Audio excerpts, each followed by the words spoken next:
This time it's the turn of Microsoft 365 and the honest review.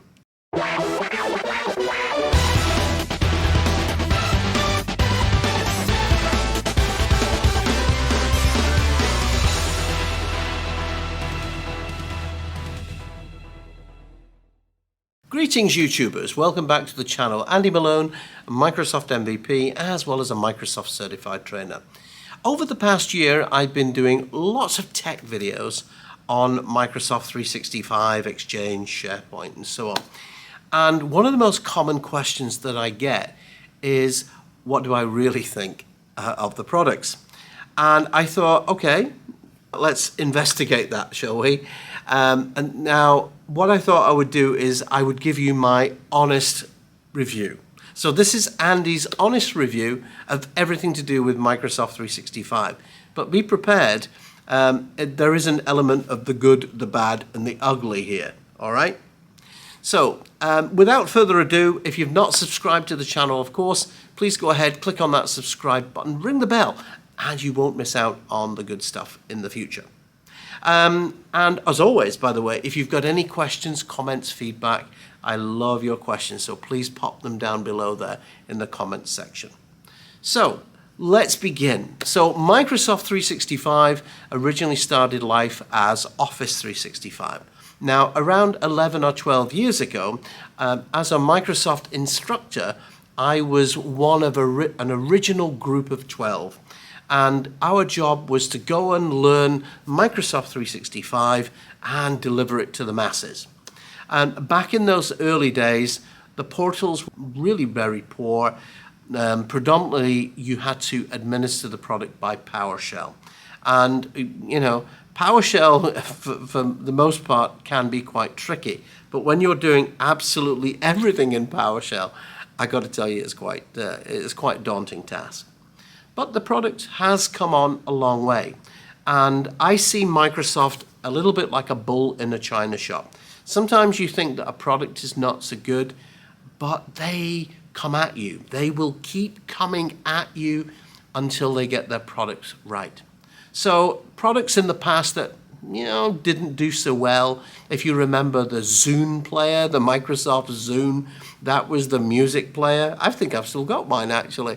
It's probably worth something now. And on the other hand, you've got products like the Windows Phone. Again, you know, anybody who's had any kind of experience with a Windows Phone, you think, okay, it wasn't so good. But Microsoft do learn, and the products, I got to take my hat off. Their Microsoft 365 has come on a really long way. However, like all things Microsoft, the marketing teams get their claws into things, and suddenly what becomes one product then becomes lots of different products. So one of the things that you've got to understand about Microsoft 365 is that there are a number of different plans. So obviously there's plans for students, there's a home edition, there's a business edition, enterprise edition, there's plans for non-profit, for government plans, and so on. So again, you need to decide on which plan is best for you.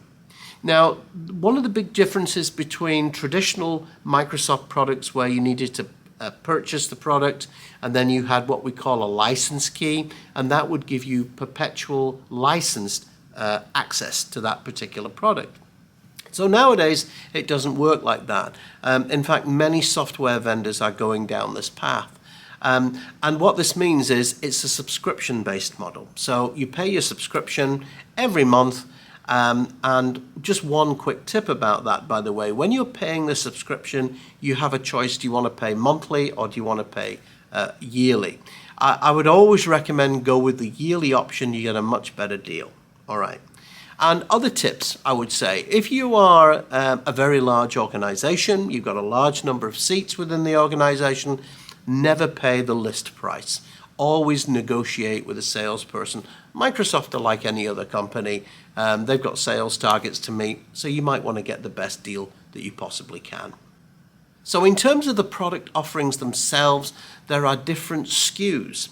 That means, do you want to include things like Microsoft Office? Do you want to have a download desktop version of Microsoft Office, or are you quite happy using the online version in the web? So, it really depends on exactly what you need and what you're looking for. Now, there was something that I did learn recently that it's amazing how many customers who have purchased Microsoft Office often purchase a version where they don't probably use half of the functionality within the version. So there's lots and lots of different apps. So a good tip is, do you really need to use all of that functionality? So in terms of reviewing the product, when you look at the product compared with Google Docs, which I have, Google Docs is it's a completely different platform, and it's a very, very different platform. Google does its job very well, very, very simple, but I don't think it has the richness that Microsoft 365 has, the scalability. So, you not only have you got the actual products themselves, but you've also got the back-end services. So you've got products like Microsoft Exchange, you've got SharePoint, and you've got Teams, which is really growing. On the subject of Teams, I'm often asked, Andy, which do you prefer? Do you prefer Teams? Do you prefer Zoom? Which kind of collaboration platform do you prefer? I would honestly say there is a huge competition between all of these products. And being a trainer in the last year during COVID, you kind of get a chance to play with all of these platforms. Personally, I have to say, for meetings, for trainings, I actually prefer Zoom. I think the quality of Zoom is second to none. Collaboration-wise, however, Teams it's a busy product. There's an awful lot of stuff there. Sometimes it's confusing, and I think Teams as a product, they're trying to be all things to all men. So not only have you got all the collaboration stuff, you've got all the video conferencing, you've got the calling features. It's a very, very busy product. And it's like if you take your eye off Teams for 5 minutes, it's like, woof, the number of updates that comes, it can be quite overwhelming. Another thing about moving to the cloud, I would say as a criticism, is that remember, it's a service. And with a service, it's constantly changing, constantly evolving. Now, if you're an old-timer out there, and there are quite a few of us still, who are familiar with, downloading a product. So you buy a product like Windows XP, Windows 7, Windows 8. You buy a license key, you buy a perpetual license, you have that product. Once a month, you might download updates. Once a month, you might, or every few months, you might get an upgrade. But the fact is that it's not every day. So with the cloud, things are changing literally, potentially weekly or monthly. So the updates can be coming thick and fast. And if you've joined things like the Office Insider, again, it's going to come even faster for you. But as a product, I think it's very rich. It's one of my absolute favorite tools out there to use. There are parts of Microsoft 365 that I never use, to be honest. But there's quite a lot in there that I do use. Now, if I was talking about administration and working with Microsoft 365 from an administration perspective, for example, many tasks you have to use more than a couple of portals. So you've got the Azure Active Directory portal, you've got the Microsoft 365 portal. There's a lot of crossover. And the problem with the products is there's no one portal to rule them all. And I understand that. It's because Microsoft there's a lot of teams at Microsoft.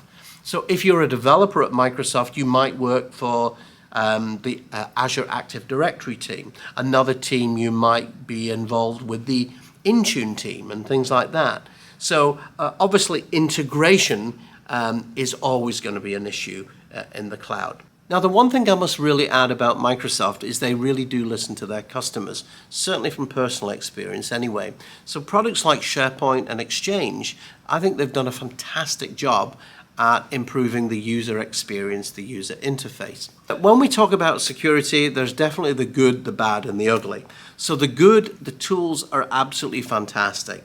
Especially when we look at the Compliance Center, we've got the new Insider Risk Management tool. You've got Communications Compliance. I love that. You've now got the Compliance Center. Really great improvements there in terms of templates. So if you're having to go through, for example, compliance requirements, things like GDPR and ISO 27001, some of these are fantastic. The bad. Okay, the bad, I would say, some of the security features, of course, the marketing teams have got hold of some of these features, and some of these features are being sold as premium.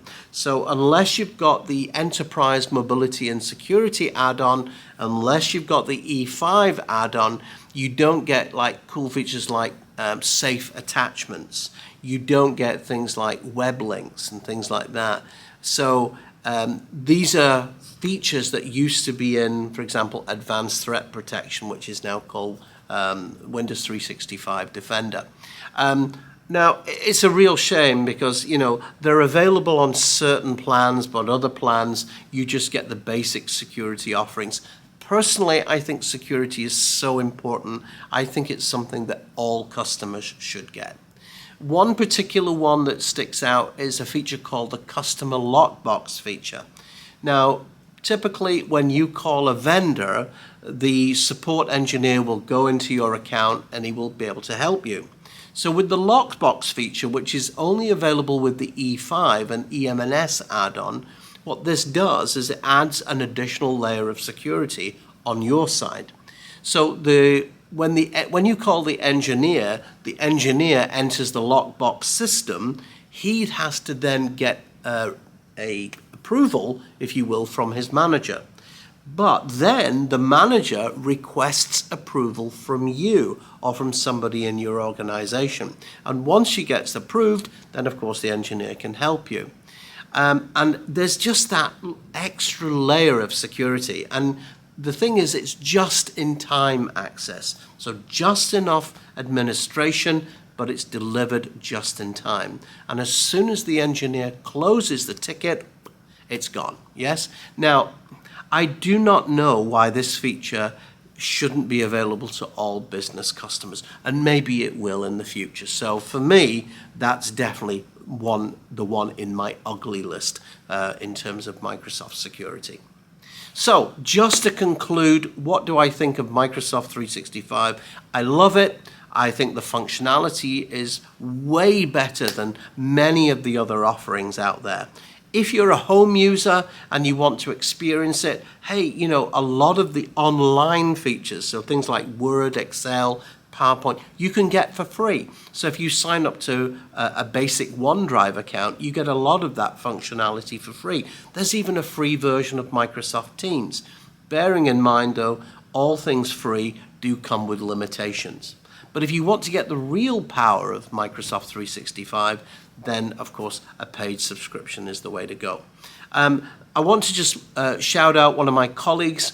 He produces a fantastic website, m365maps.com. This is fantastic. It will show you all the different versions, all the different plans for Microsoft 365, and it also shows you what's included in each plan. So there you have it, just a quick update of what I truly think of Microsoft 365. All right? Now, if you've not subscribed to the channel, please go ahead, click on that subscribe button, tell me what you really think with your comments below, and I really look forward to seeing you next time. All right, I'm Andy Malone, you stay safe, and I'll see you soon. Thanks very much.